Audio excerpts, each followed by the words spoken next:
నీ అమ్మ వీళ్ళందరికీ చూపిస్తారా ఓ రోజు చూపిస్తారా అంటున్నాను. హర్ట్ అయినప్పుడే ఆ ఛాలెంజ్ పెరిగి కసి పెరుగుద్ది. నేను అప్పటి నుంచే విజయ్కి చెప్తున్నా, సో కేరింతది నువ్వు మైండ్లోకి వెళ్ళి తీసే ఎప్పుడు జరిగిందో నాకు తెలియదు.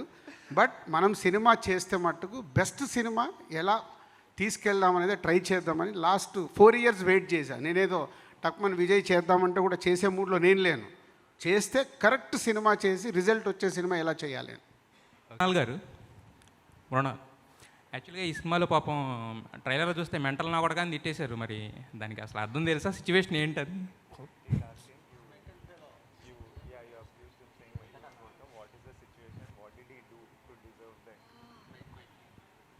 My God, don't ask. Actually, mental ka kudka. But he's lovable also. That's why Evendi. But Evendi in different. Evendi. You know, there are cute moments. And I think in a relationship, it's always that lovey-dovey, that honeymoon phase, then girlfriend, boyfriend, then fiance, then my husband, then mental ka kudka. Mental నా కొడక అర్థం తెలుసా ఇంతకీ మీకు? ఇంతకీ అర్థం తెలుసా దానికి? Do you know the meaning of mental నా కొడక in Telugu? Paagal కైకా. Sir Vijay గారు ఈ సినిమాలో మీ క్యారెక్టర్ పేరు మీ నాన్నగారి పేరు పెట్టారు గోవర్ధన్ అని. సో పరశురామ్ గారు స్క్రిప్ట్ చెప్పినప్పుడే ఆ టైటిల్తో వచ్చారా, లేదంటే మీరు సజెస్ట్ చేసిందా? ఎందుకంటే ఇందాక చెప్పారు నాన్నగారిలా కనిపించాలి అని ఆ మీస కట్టు అది చేశారని. సో మీరు సజెస్ట్ చేశారా పేరు? నేనే అడిగిన పేరు లేకుండే అప్పుడు క్యారెక్టర్కి. నేను అడిగిన ఇట్లా గోవర్ధన్ అని పెడదాము, ఎందుకంటే సినిమాలో ఒక ఎమోషన్ ఉంది. మనము ఓ పేరు పెట్టినామంటే, ఇప్పుడు విజయ్ దేవరకొండ అంటే ఏంటి? ఉట్టి ఆధార్ కార్డుల మీద, రేషన్ కార్డుల మీద పెట్టుకునే, పాస్పోర్ట్లలో పెట్టుకునే పేరా?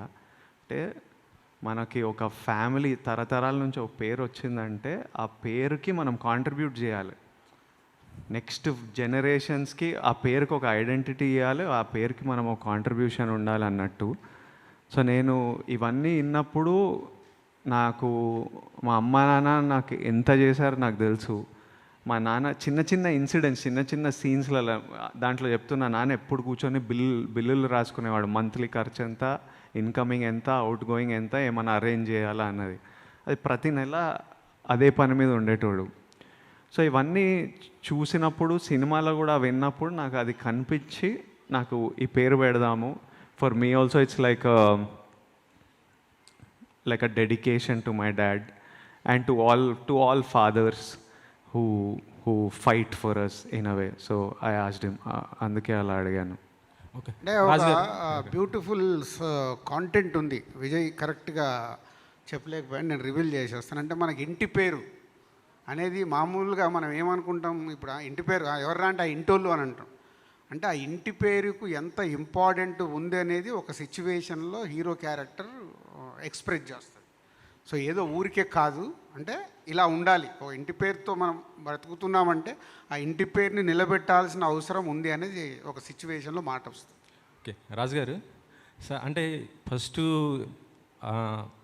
విజయ్ అండ్ బుజ్జి ఇల్లు మీ దగ్గరకు వచ్చి రాకముందు ఇది గీతా ఆర్ట్స్లో ఉంది స్టోరీ. అంటే ఈ స్టోరీ అంటే వాళ్ళ డేట్స్ అక్కడ ఉన్నాయి, కానీ మీరు అనౌన్స్ చేశారు.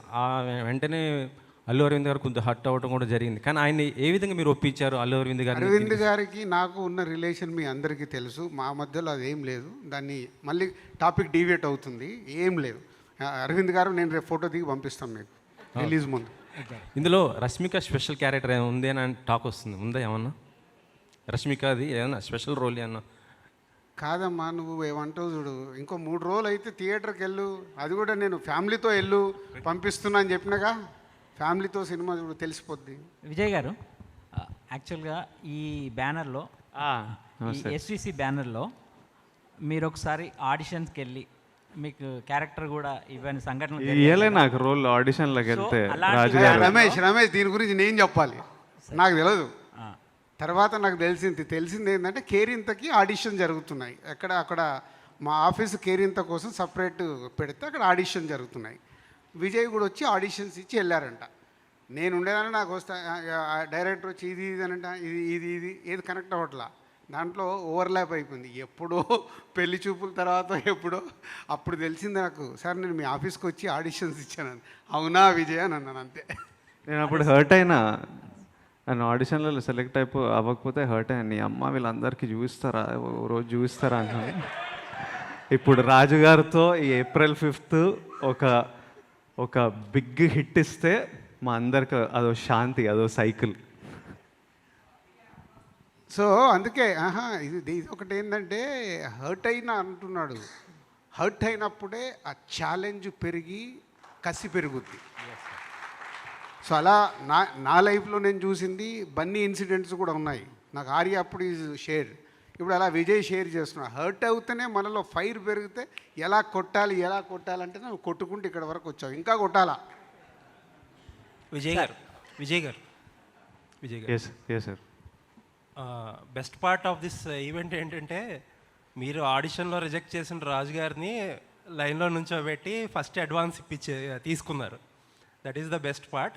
అడ్వాన్స్ తీసుకున్నారు అంతే కదా, ఫస్ట్ టైం రాజు గారి దగ్గర నుంచే అడ్వాన్స్ తీసుకున్నారంటే that is the big achievement. Biggest check Vijay నాకు డౌట్ వస్తుంది, అందుకే అడ్వాన్స్ తీసుకున్నామని ఈగో సాటిస్ఫై అవ్వడానికి. లేదు అవసరం ఉండే. బట్ ఏంటంటే నైస్గా డబుల్ టైట్ అని చెప్పి నైస్గా ప్యాకేజ్ చేశారు. బట్ స్టిల్ మీగో కూడా లేదు. అంటే దీనికి నేను ఇంకోటి అంటే విజయ్తో నేను తన మొదటి సినిమాలు చూసా, పెళ్లి చూపులు కానీ, అర్జున్ రెడ్డి కానీ, గీతా గోవిందం కానీ. గీతా గోవిందంలో ఈవెంట్కి అరవింద్ గారు నన్ను గెస్ట్గా పిలిస్తే అక్కడ ఉన్న రెస్పాన్స్ చూసి ఆ రోజు నేను అనౌన్స్ చేశాను. సో అంటే తన గ్రో అవుతున్న విధానం చూసి వాట్ ఏ రెస్పాన్స్, ఇంత రెస్పాన్స్ మూడు సినిమాల్లో అక్కడికి తెచ్చుకున్నాడంటే చాలా గ్రేట్ అనిపించింది. నేను అప్పటి నుంచే విజయ్కి చెప్తున్నా, సో కేరింతది నువ్వు మైండ్లోకి వెళ్ళి తీసే, ఎప్పుడు జరిగిందో నాకు తెలియదు.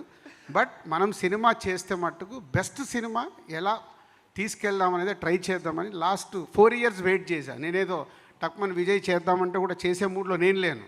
చేస్తే కరెక్ట్ సినిమా చేసి రిజల్ట్ వచ్చే సినిమా ఎలా చేయాలి.